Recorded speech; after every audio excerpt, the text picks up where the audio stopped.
Hello and welcome to Champion Reviews. I'm Joe here with me, my co-host Dan. Hello and greetings. Before we start, don't forget to share and subscribe to the channel if you haven't already. We're trying to get to 1,000 subs so we can publish the first chapter of a novel we're working on. Anyways, the episode starts here with Spider-Man demoralized, almost on the verge of quitting being Spider-Man. And, well, in this case, it actually does make sense. It's not like Spider-Man 2 where, I feel like it. Why? Mm-hmm. But here you have Robbie, who's framed for a crime, with a gun with a remote control on it, put in his hands, and he's brought to the scene of a crime with thugs who are paid off to call him boss and mastermind. And Jonah decides to take matters into his own hands to try and clear Robbie's name. Makes it as far as a criminal base where they find the weapon after much, going around the city quite a bit in search of clues. With Peter too dispirited to even look for clues himself for a while, till he hacks Fisk's computers using the password progeny, because he ended up telling himself, okay, if I'm Fisk, what should I value most? And he remembered Fisk has a boy he loves.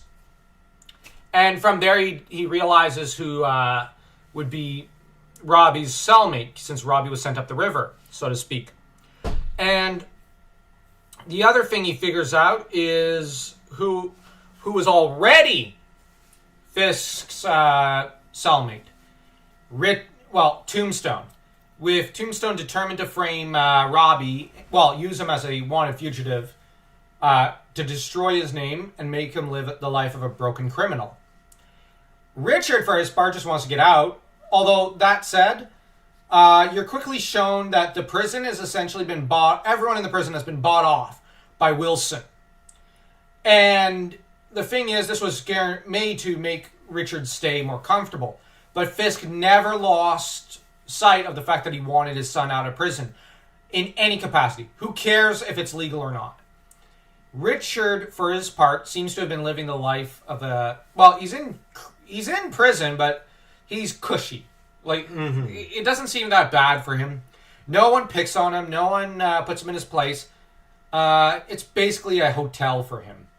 Yeah, and there's no animosity between him and his dad. Yeah, he actually seems bemused and even pleased at his father just almost risking the Empire to get him back. And Richard, it's very different dynamic from Fisk's and his own father. Richard and Wilson love each other and honor each other. Richard, in the comics and in the cartoon, was always a daddy's boy. And as to Spider-Man, he ends up beating up Tombstone in the jet. Tombstone kind of screws up and, the jet blows up, but Richard and Tombstone fall out and, survive and are re-imprisoned. And Robbie returns to prison temporarily, if only to stand trial again, where his name is cleared. And he ends up telling Peter, Spider-Man is a hero. I think he's exactly what this world and city needs. And Peter, inspired and moved, decides for himself that he's going to continue being Spider-Man. But he's going to find MJ and he's going to bring her back home. And that's about it. Now let's rate this thing. It starts really slow, but it does end on a pretty good note. I guess it's a 2.